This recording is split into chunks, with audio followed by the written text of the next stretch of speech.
और इसी बीच एक और बड़ी खबर मिल रही है रायपुर से, जहां गृह मंत्री अमित शाह फिर से छत्तीसगढ़ आएंगे। 20 अक्टूबर को बस्तर संभाग के दौरे पर रहने वाले हैं शाह। जगदलपुर और कोंडागांव में सभा को संबोधित करेंगे। पहले चरण में बस्तर संभाग में होने हैं विधानसभा के चुनाव, जिसको देखते हुए अमित शाह का ये दौरा खास है।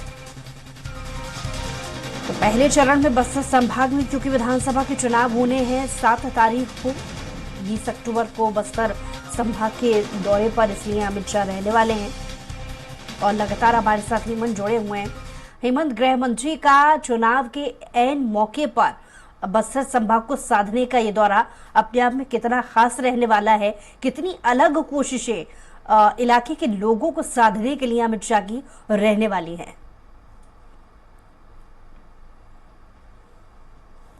देखिए, छत्तीसगढ़ में वापसी करना बीजेपी के लिए आसान नहीं है और इसीलिए खास तौर पर केंद्रीय गृह मंत्री अमित शाह नजर बनाए हुए हैं छत्तीसगढ़ में।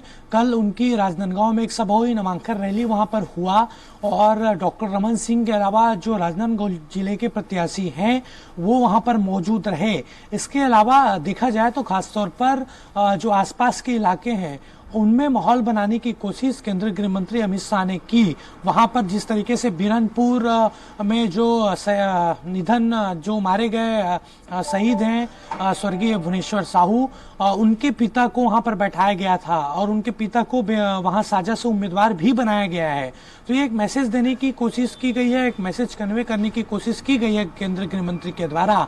और अब बस्तर संभाग, क्योंकि जिस तरीके से 12 की 12 सीटें फिलहाल कांग्रेस के पास है, बस्तर संभाग की एक भी सीट बीजेपी के पास नहीं है, इसीलिए 20 अक्टूबर को फिर से केंद्रीय गृह मंत्री कोंडागांव और जगदलपुर के दौरे पर रहेंगे। दोनों जगह, पहले कोंडागांव में आम सभा होगी, उसके बाद जगदलपुर में वो चुनावी सभा को संबोधित करेंगे। तो ये पूरा कार्यक्रम तैयार कर लिया गया है और इसी तरीके से जल्द ही प्रधानमंत्री का भी दौरा कई इलाकों में बनाया जाएगा। चुनाव के ऐलान होने के पहले उन्होंने भी कई रैलियां की थी छत्तीसगढ़ में, लेकिन खास तौर पर केंद्रीय गृह मंत्री अमित शाह फोकस किए हुए हैं छत्तीसगढ़ को लेकर और 2 चुनावी सभा को 20 तारीख को संबोधित करेंगे और उसके बाद फिर कई राष्ट्रीय नेताओं का दौरा छत्तीसगढ़ में होगा। कोशिश यही बीजेपी की है और कल की जो सभा हुई थी राजनांदगांव में, जो नामांकन रैली हुई थी, उसमें ध्रुवीकरण करने की कोशिश